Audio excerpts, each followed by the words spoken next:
사람들 대부분은 자신의 성향대로 교회를 정한다. 육신적인 복을 갈망하는 사람은 그런 메시지를 전하는 자를 찾아가며, 극단적 신비주의를 좋아하는 자들은 신사도 운동 같은 것들을 따라가며, 비판하기를 좋아하는 자들은. 제가 학생 때 어느 교회에 다니다가 그만둔 일이 있습니다. 그 이유는 그 교회의 목사님의 설교 내용이 온통 돈에 관한 것이었기 때문입니다. 그 목사님은 교회당 뒷면 벽에 헌금 명단 그래프를 버젓이 그려놓고 매 시간마다, 매주일마다 헌금을 강조했습니다. 그리고 내 보물이 있는 곳에 내 마음이 있는 것이라는 성경 말씀을 인용하며, 하나님께 많이 바치면 하나님으로부터 많고 많은 물질의 복을 받게 된다며 열변을 토해내었습니다. 그뿐 아니라 안수집사나 권사 직분을 받는 사람들에게도 지나치리만큼 많은 헌금을 강요하므로 몇몇 직분을 받을 분들이 시험에 빠져 그 교회를 등지기도 했습니다. 물론 개 중에는 반대를 위한 반대를 하는 자들이 있음을 인정합니다. 그런 사람들을 예외로 두고 말씀을 이어나가겠습니다. 그 목회자가 왜 그렇게 지나치게 헌금을 강요했는지 나중에 알게 되었는데, 그 이유는 예배당을 건축하기 위함이었다고 합니다. 그러나 아무리 그럴싸한 이유가 있고 그 목적이 또렷하더라도 그것으로 인하여 믿음을 저버리고 실족하는 사람이 생겨난다면 그 방법의 정도를 재고해야 하는 것입니다. 또한 반드시 짚고 넘어가야 할 것은, 과연 이렇게 헌금을 지나치게 강요함으로 그 교회의 일원이었던 분들이 그 교회를 등지고 떠나가는 것이 하나님의 뜻에 적합하는가? 입니다. 여기에 대한 해답은 아래의 하나님의 말씀들로 대신하겠습니다. 마태복음 18장 6절에서 7절. 누구든지 나를 믿는 이 작은 자 중 하나를 실족하게 하면 차라리 연자 맷돌이 그 목에 달려서 깊은 바다에 빠뜨려지는 것이 나으니라. 실족하게 하는 일들이 있음으로 말미암아 세상에 화가 있도다. 실족하게 하는 일이 없을 수는 없으나 실족하게 하는 그 사람에게는 화가 있도다. 고린도전서 8장 9절에서 13절. 그런즉 너희의 자유가 믿음이 약한 자들에게 걸려 넘어지게 하는 것이 되지 않도록 조심하라. 지식 있는 내가 우상의 집에 앉아 먹는 것을 누구든지 보면 그 믿음이 약한 자들의 양심이 담력을 얻어 우상의 재물을 먹게 되지 않겠느냐. 그러면 내 지식으로 그 믿음이 약한 자가 멸망하나니 그는 그리스도께서 위하여 죽으신 형제라. 이같이 너희가 형제에게 죄를 지어 그 약한 양심을 상하게 하는 것이 곧 그리스도에게 죄를 짓는 것이니라. 그러므로 만일 음식이 내 형제를 실족하게 한다면 나는 영원히 고기를 먹지 아니하여 내 형제를 실족하지 않게 하리라. 앞의 사건에서 부인할 수 없는 한 가지가 있습니다. 그것은 돈을 사랑하는 자가 돈에 관한 메시지를 아주 자주 잘 전한다는 것입니다. 그리고 세상의 물질을 사랑하는 자들이 그런 메시지 듣기를 좋아하며 그런 목회자를 따른다는 것입니다. 디모데후서 4장 3절에서 4절. 때가 이르리니 사람이 바른 교훈을 받지 아니하며 귀가 가려워서 자기의 사욕을 따를 스승을 많이 두고 또 그 귀를 진리에서 돌이켜 허탄한 이야기를 따르리라. 여러분, 이 시간 가슴에 손을 얹고 스스로 자신을 깊이 성찰해 본다면 해답을 찾을 것입니다. 미국 레이크우드 교회의 담임 목사인 조엘 오스틴이라는 자가 있습니다.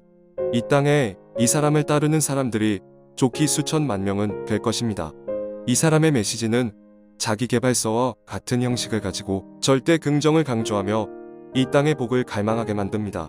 또한 이 땅에서 더욱더 번영하는 삶을 살아가는 것이 하나님의 축복이냥 뻗어댑니다. 이 사람 본인 스스로도 매우 화려하고 호화스러운 삶을 살아가고 있습니다. 이 사람의 기준으로 본다면 이 땅의 부자들은 엄청난 하나님의 축복을 받은 사람들이 됩니다. 단, 조건은 교회에 출석하며 종교심이 많이 있어야 된다는 것 뿐입니다. 이것은 저서의 제목을 보더라도 잘되는 나를 응원하라는 등 이 사람의 신앙관이 잘 나타나 있습니다. 이 사람에 대하여 프러셔 목사님과 존 파이퍼 목사님 같은 분들의 평가는 과히 냉정합니다. 한마디로 그가 그토록 주장하는 번영주의를 이단적 사상으로 평가하며 그를 거짓 선지자로 분별하고 있습니다. 유튜브에 많은 영상 자료들이 있습니다. 궁금하시면 찾아보시길 바랍니다. 이어서 언제부터인지 일부 한국 교회에서는 예언 넘어짐, 거룩한 웃음, 금가루 현상, 금 이빨의 생성, 입신 등 극단적 신비적인 현상을 체험하게 하고 강조하는 신사도, 풍의 집회가 유행하고 있습니다. 이 신사도 운동의 교리와 사상을 간략하게 살펴보면 사도와 선지자가 지금도 존재한다고 합니다. 그리고 지상에서 하나님의 나라를 이루면 예수님께서 재림하신다며 하나님 나라를 이루는 중요한 수단과 방법은 부의 이동, 옷, 돈이다라는 사상을 펼치기도 합니다. 또한 종말적으로 신사도 운동의 교회들이 크게 부흥된다고 하면서 대부흥과 대추수를 주장하기도 합니다. 이들이 집회하는 모습을 보면 얼마나 혼탁하고 무질서하고 혐오스러운지 모릅니다. 이것에 대한 설명은 이 글 말미에 자세히 말씀드리겠습니다.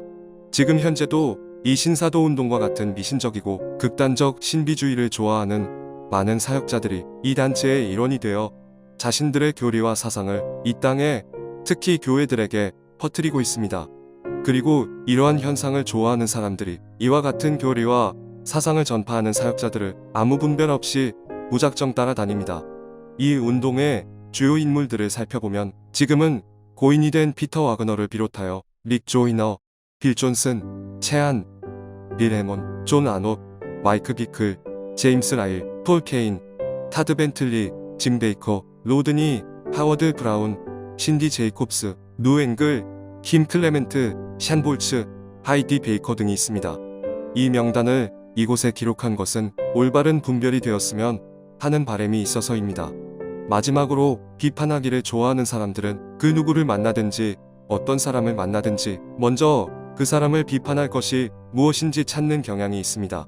또한 이들은 몇몇 교회의 각종 비리를 문제 삼아 제대로 된 분별이나 판단 없이 그 교회의 목회자를 비롯하여 그 교회에 다니는 모든 사람들에게 비난의 화살을 쏟아붓기도 합니다. 그러므로 이들은 기성교회에 대하여 부정적인 시각을 가지고 비난하고 비판하기를 좋아하는 목회자를 따라가게 되어 있습니다. 이들 중 상당수가 이단에 빠지기도 합니다. 여러분들이 아시다시피 이단들 대부분이 기성교회들에 대하여 혹독한 비난과 비판을 가합니다. 남을 잘 비판하는 자들의 공통점은 자기의가 강하다는 것과 자신을 지혜롭게 여긴다는 것입니다. 남을 비판하기를 잘하는 사람들의 심리에는 나는 저 사람보다는 훨씬 나아, 아니면 나는 전혀 안 그래라는 의식이 깔려 있는 것입니다. 마태복음 7장 3장에서 5절. 어찌하여 형제의 눈 속에 있는 티는 보고 내 눈 속에 있는 들보는 깨닫지 못하느냐. 보라, 내 눈 속에 들보가 있는데 어찌하여 형제에게 말하기를 나로 내 눈 속에 있는 티를 빼게 하라 하겠느냐. 외식하는 자여, 먼저 내 눈 속에서 들보를 빼어라. 그 후에야 밝히 보고 형제의 눈 속에서 티를 빼리라. 누가복음 18장 10절에서 14절. 두 사람이 기도하러 성전에 올라가니 하나는 바리새인이요 하나는 세리라. 바리새인은 서서 따로 기도하여 이르되 하나님이여, 나는 다른 사람들 곧 토색, 불에 간음을 하는 자들과 같지 아니하고 이 세리와도 같지 아니함을 감사하나이다.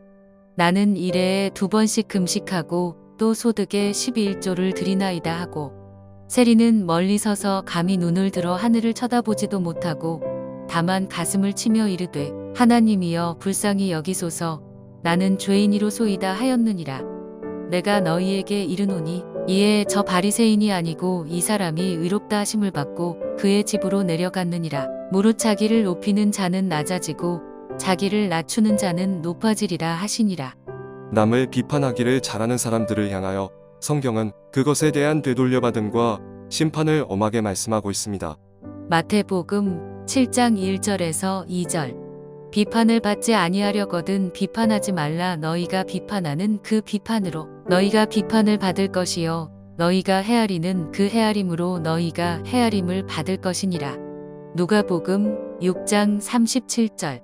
비판하지 말라 그리하면 너희가 비판을 받지 않을 것이요 정죄하지 말라 그리하면 너희가 정죄를 받지 않을 것이요 용서하라 그리하면 너희가 용서를 받을 것이요. 로마서 2장 1절에서 3절. 그러므로 남을 판단하는 사람아, 누구를 막론하고 내가 핑계하지 못할 것은 남을 판단하는 것으로 내가 너를 정죄함이니 판단하는 내가 같은 일을 행함이니라. 이런 일을 행하는 자에게 하나님의 심판이 진리대로 되는 줄 우리가 아노라. 이런 일을 행하는 자를 판단하고도 같은 일을 행하는 사람아, 내가 하나님의 심판을 피할 줄로 생각하느냐. 로마서 14장 1절에서 3절, 10절. 믿음이 연약한 자를 너희가 받되 그의 의견을 비판하지 말라. 어떤 사람은 모든 것을 먹을 만한 믿음이 있고 믿음이 연약한 자는 채소만 먹느니라.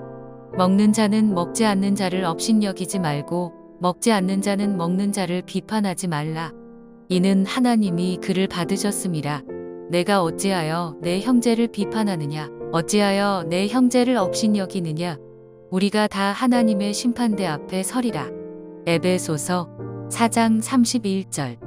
너희는 모든 악독과 노함과 분냄과 떠드는 것과 비방하는 것을 모든 악의와 함께 버리고. 디도서 3장 2절. 아무도 비방하지 말며 다투지 말며 관용하며 범사의 온유함을 모든 사람에게 나타낼 것을 기억하게 하라. 야고보서 4장 11절에서 12절. 형제들아 서로 비방하지 말라. 형제를 비방하는 자나 형제를 판단하는 자는 곧 율법을 비방하고 율법을 판단하는 것이라. 내가 만일 율법을 판단하면 율법의 준행자가 아니요 재판관이로다. 입법자와 재판관은 오직 한 분이시니 능히 구원하기도 하시며 멸하기도 하시느니라. 너는 누구이기에 이웃을 판단하느냐. 베드로전서 2장 1절. 그러므로 모든 악독과 모든 기만과 외식과 시기와 모든 비방하는 말을 버리고. 결론입니다. 다시 한번 말씀드리지만 지금은 분별의 시대입니다. 제가 지금부터 말씀드리는 것은 청빈론을 강조하며 말씀드리는 것이 아님을 밝혀둡니다.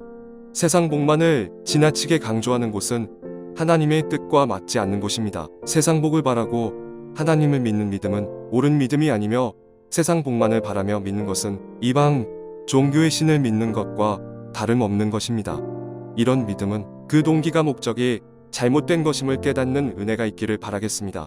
하나님께서는 성령님께서는 이와 같은 믿음을 우리의 심령에 주시지 않으십니다. 이방인의 사도 바울을 비롯한 사도들의 삶과 초대교회 성도들의 삶을 되짚어 보십시오. 그리고 참다운 분별을 하시길 바랍니다. 다음으로 극단적 신비주의를 신봉하는 분들에게 전합니다.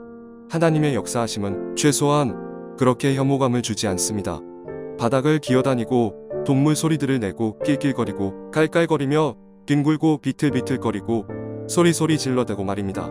이 부분에 대한 영상은 저희 채널 재생 목록에도 많이 있으니 참고하시길 바랍니다. 혹시 만약에 당신이 이런 단체에서 빠져나오고 싶다면 제일 먼저 당신의 확고한 의지적 결단이 필요합니다. 그리고 전심을 다해 하나님을 찾고 찾는 가운데 그곳을, 그 장소를 단호히 떠나십시오. 이 모든 것이 하나님을 전심으로 찾을 때 가능한 것임을 아시길 바랍니다.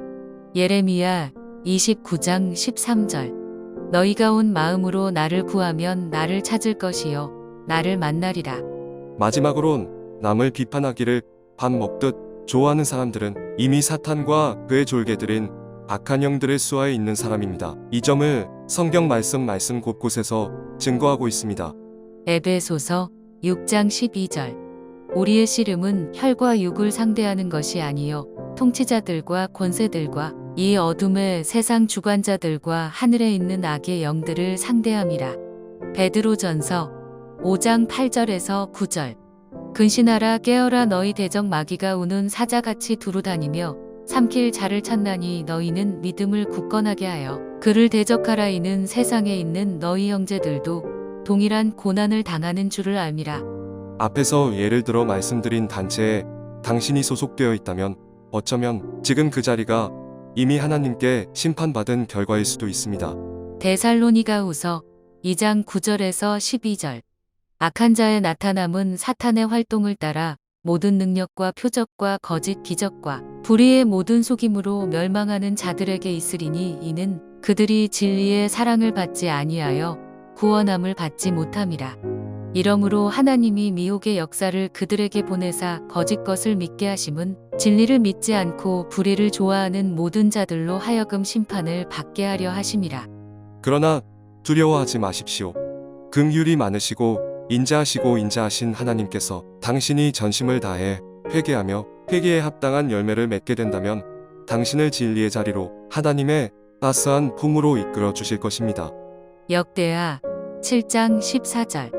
내 이름으로 일컫는 내 백성이 그들의 악한 길에서 떠나 스스로 낮추고 기도하여 내 얼굴을 찾으면 내가 하늘에서 듣고 그들의 죄를 사하고 그들의 땅을 고칠지라. 누가복음 5장 32절.